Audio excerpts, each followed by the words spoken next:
A very good evening बच्चों। अभी अभी थोड़ी देर पहले एमसीसी ने AIQ सेकेंड राउंड की काउंसलिंग का प्रोविजनल रिजल्ट जारी किया है।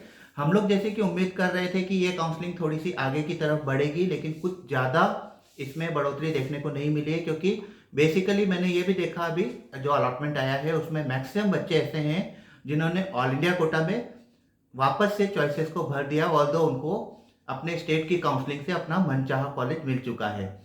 तो ये बेसिकली उन्होंने किया जरूर है, लेकिन अल्टीमेटली अब जब सेकेंड राउंड का अलॉटमेंट आ गया है तो उनको इसमें चूज करना ही पड़ेगा कि उनको ऑल इंडिया कोटा की तरफ मूव करना है या बेसिकली अपने स्टेट की तरफ मूव करना है। जिस तरह से हमने देखा कि बहुत सारे बच्चे ऐसे हैं जो अभी भी दोनों तरफ की सीट्स उठा के बैठे हुए हैं, क्योंकि उनके स्टेट्स की जो काउंसलिंग का प्रोसेस है वो थोड़ा सा डिफरेंशियली कंडक्ट हो रहा है। अभी तक रेजिग्नेशन बहुत सारे बच्चों को जो है देना बाकी है। अगर वो बच्चे रेजिग्नेशन देते हैं तो वो इसके थ्रू अलॉट किया हुआ जो कॉलेज है उसको ले पाएंगे, और अगर वो रेजिग्नेशन जो फर्स्ट राउंड की अलॉटेड सीट है उसको नहीं देते हैं तो वो अपने स्टेट के तहत जो काउंसलिंग है उसके तहत आगे मूव करेंगे।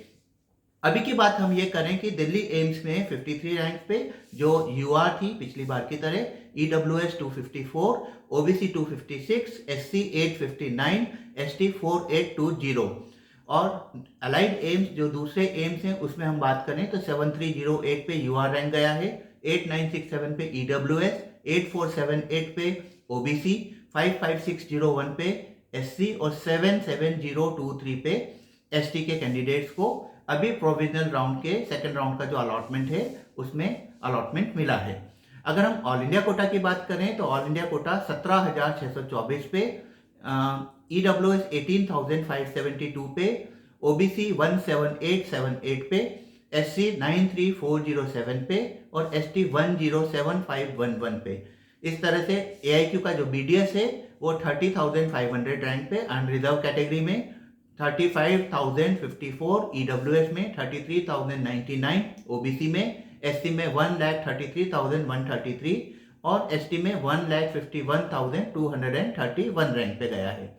इसी तरह से अगर हम DU कोटे की जो 85% सीट्स हैं जिसके अंतर्गत आपके मौलाना आजाद, UCMS और लेडी हार्डिंग आते हैं, उसमें UR कैटेगरी का 4788, EWS में कोई चेंज नहीं है 10183, OBC 18700, SC 68461 और ST 182681।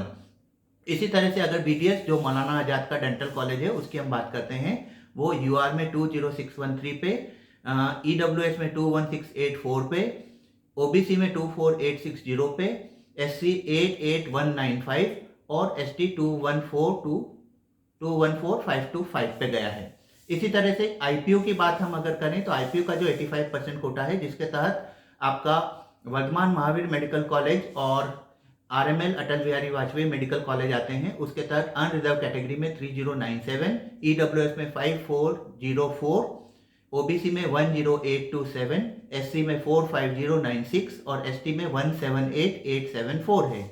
इसी तरह से इसका जो ESI का जो डेंटल कॉलेज है जो IPU के अंतर्गत आता है, उसमें UR कैटेगरी की जो क्लोजिंग रैंक है वो 31803 है, EWS में 39931 है, OBC में 48939, SC में 137027 और ST में 239795 है।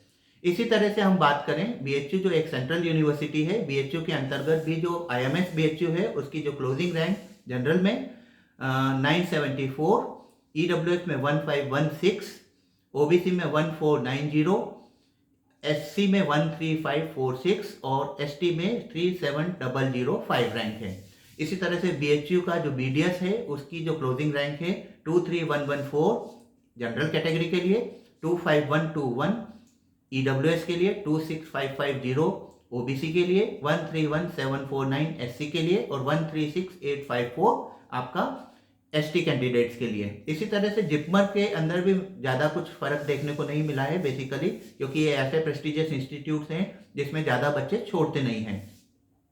और ओपन कैटेगरी की हम बात करें, जो जिपमर की ओपन कैटेगरी है उसके अंतर्गत अनरिजर्व कैटेगरी में 3723 Karaikal campus, 5338 EWS, 5292 OBC and 46655 SC and 48059 आपका एसटी कैटेगरी के लिए। जिपमर इंटरनल, जो जिपमर के इंटरनल यूटी कैटेगरी की सीट्स हैं, उसके तहत जनरल कैटेगरी में 60,613 रैंक, ईडब्ल्यूएस में 22,90,263, यहाँ पर एक काफ़ी बड़ा चेंज देखने को मिल रहा है। उसके बाद में ओबीसी में 48,246, एससी के अंदर 146140 और एसटी में 906861। अगर हम ईएसआई की बात करें, जो ईएसआई के कॉरपोरेशन के मेडिकल कॉलेज हैं, वहां पर जनरल कैटेगरी की क्लोजिंग रैंक 74,225 है, ईडब्ल्यूएस की 79,803 है। इसकी बात करें हम ओबीसी की, तो वो 75,238 है, और एससी की बात करें तो 215,578 है, और एसटी में 125,580। इस तरह से ये देखने को मिल रहा है। एमयू जो एक सेंट्रल यूनिवर्सिटी है, इसमें एक्सटर्नल कैंडिडेट्स की जो क्लोजिंग रैंक है वो 3379 है, और इंटरनल कैंडिडेट्स की 13820। इस तरह से ये सारे के सारे हैं। डीम्ड यूनिवर्सिटी यहाँ पर मैंने नहीं ली है, क्योंकि डीम्ड यूनिवर्सिटी में ऑलमोस्ट जितने भी बच्चों ने अप्लाई किया था, तकरीबन सभी बच्चों को कॉलेज मिल चुका है।